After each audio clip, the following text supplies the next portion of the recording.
at it again. We've got a lot to talk about today, all right? Which includes Nikki Haley's recent announcement. We have to talk about that, obviously. There's some interesting things that she said that I want to go over with you guys, as well as a clip from CNN that was quite interesting, to say the least. Yeah. I got to give CNN a thumbs up for that clip. But we also have a new Trump ad that was released that we will check out today as well. So a lot to cover. Sit back, relax, grab a snack, a drink of your choice, and let's dive in. That's why I refuse to quit. South Carolina will vote on Saturday. But on Sunday, I'll still be running for president. I'm not going anywhere.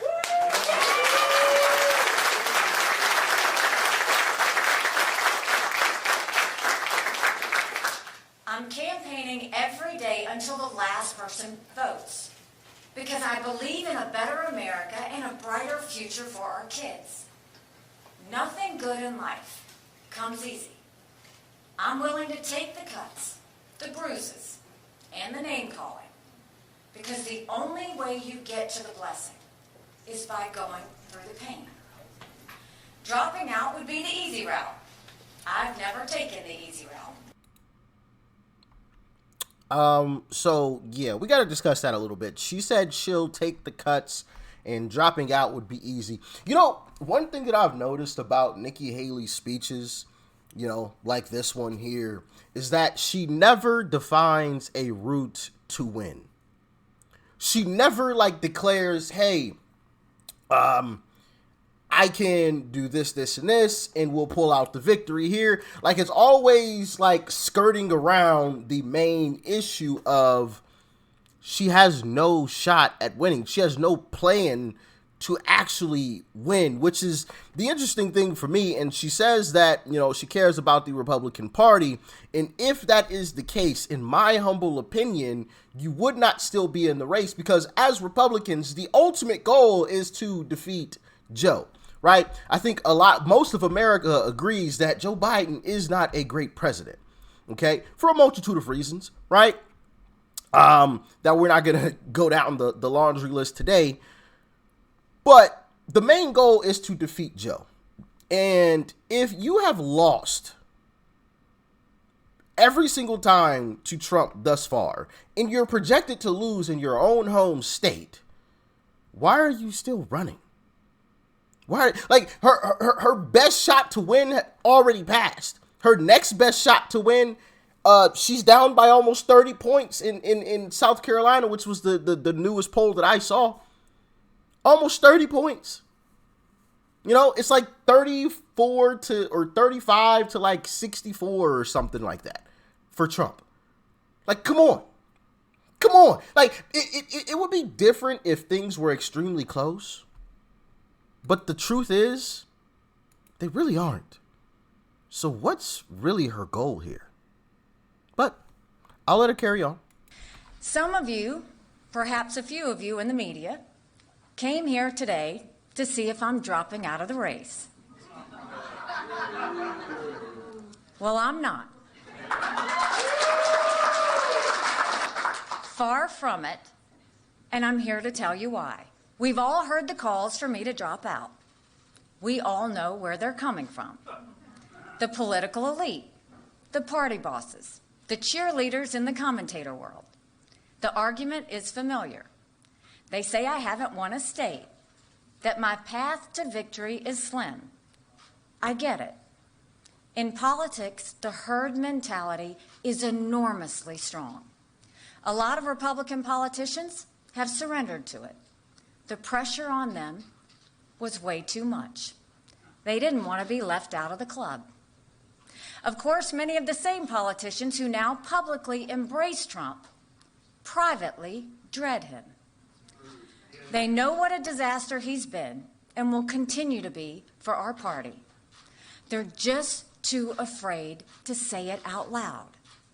Well, I'm not afraid to say the hard truths out loud. I feel no need to kiss the ring. I'm not looking for anything from him. My own political future is of zero concern. So she talked about the political elites calling for her to drop out. No, I heavily disagree. I think it is the voters that are calling for her to drop out. I think voters have spoken loud and clear. And the fact that she's trying to now distance herself away from the elites, right, lets me know that she hears what people have been saying. And it's, we know who you are, Nikki Haley. You know, because the longer that she stays in this race, it to me, it makes it even more clear whose side she's actually on.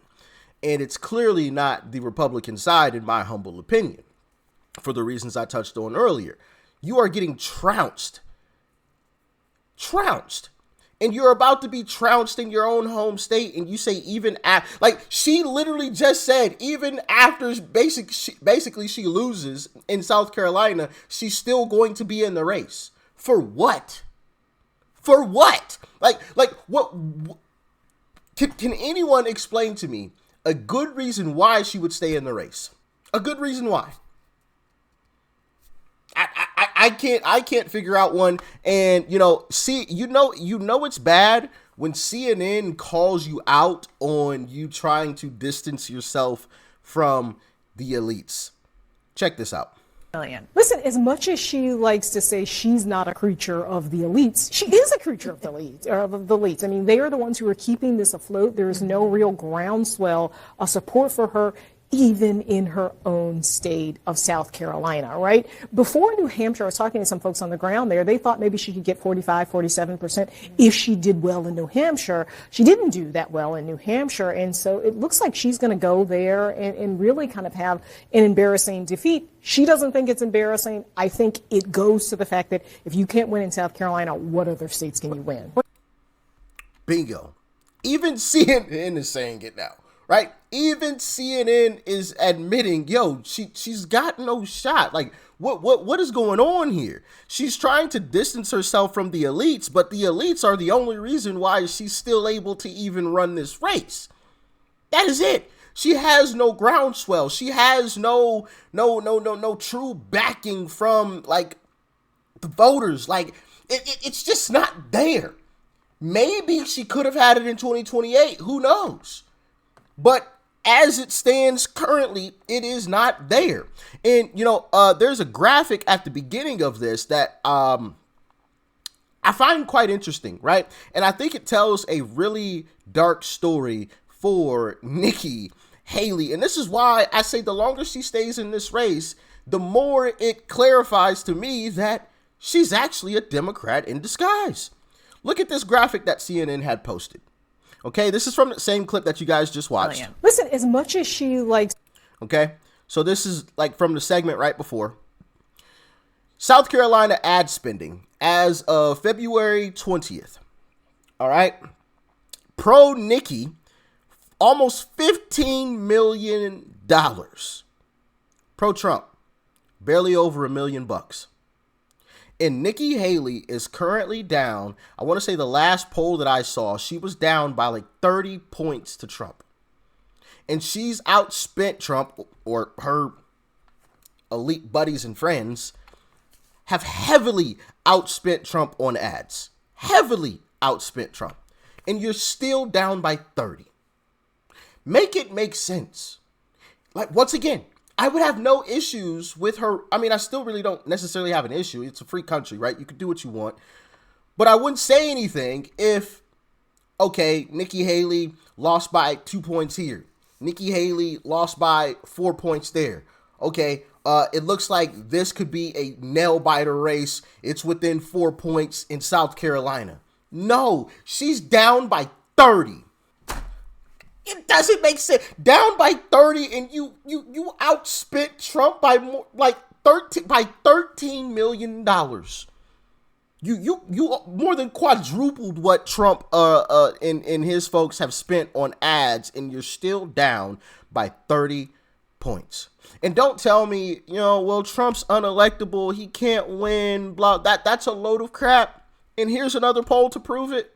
Now, granted, full disclosure, okay? full disclosure, because I know you guys are looking at this like, whoa, what in the world? This is an outlier poll. We all know that, okay? I'm not one of these delusional folks who's like, oh my goodness, Trump up. Like, of course, this is an outlier poll. But the fact that you are now getting polls like this, look at this. Come on, bro. 55 to 32. Come on now. GOP nominee 93 to 4. Let's get serious here. 55 to 32. And once again, this is an outlier poll, but that poll is in line with other polls in terms of having Trump win, right? We've seen all the battleground polls and everything where Trump's up in basically every battleground state minus one. But was it Nevada? I can't remember which. There was one battleground state where Trump was down by like 2 or 3 points.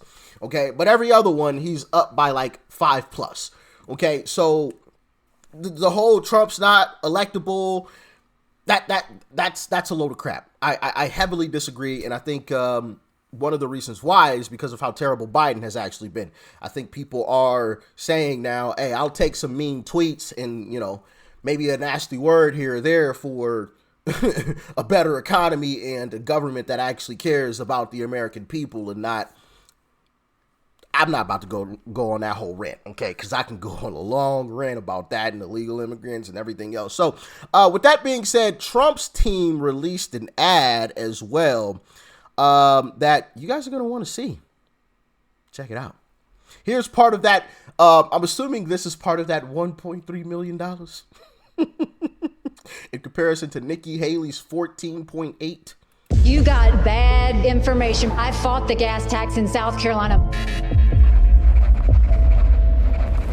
Nikki Haley is proposing a hike on the state's gasoline tax. Nikki offered a 10-cent gas tax increase in South Carolina. Let's increase the gas tax by 10 cents over the next 3 years. If you have to lie to win, you don't deserve to win. I'm Donald J. Trump, and I approve this message. If you have to lie to win, you don't deserve to win. Well, that's interesting because Nikki Haley has actually been caught lying, and I want to pull up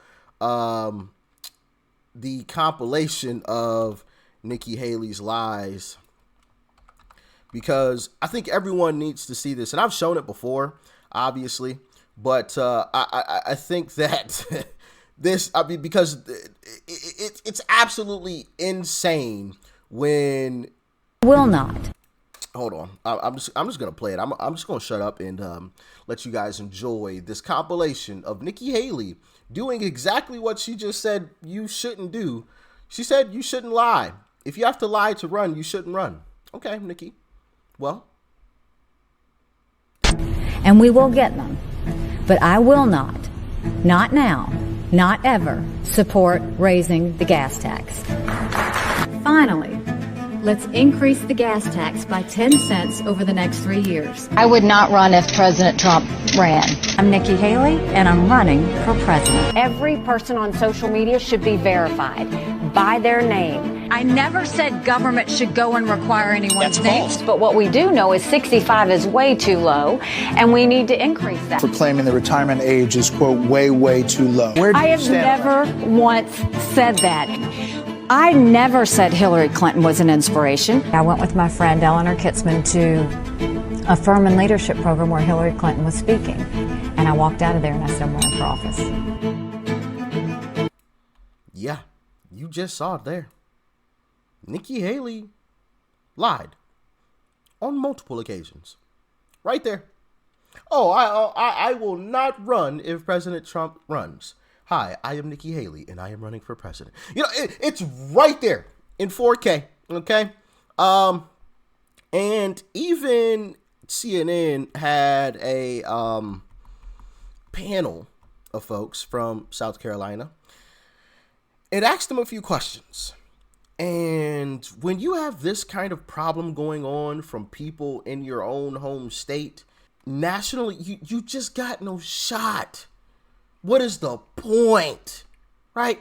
Okay, so this panel of folks were asked if they thought Nikki Haley was a good governor. They said yes. But they also said they don't want her as president. So they agree she was a good governor, but they all don't want her as a president. Those are Nikki Haley's own state's voters. Her home state, great governor, but I don't want her as my president. How exactly does she expect to win? Well, here's the question. I found this really interesting. I want to tell our viewers that almost everybody here, I think, except for one person, thought that Nikki Haley was a good governor here in South Carolina. Who doesn't think she was a good governor? Okay, one person. But everyone else said she was a good governor. Why don't you think she'd be a good president? Well, I don't know if it's so much that she wouldn't do a good job at that. I just think she's the wrong person for the job at this time. Why is that? I just think Donald Trump has made a presence in our world.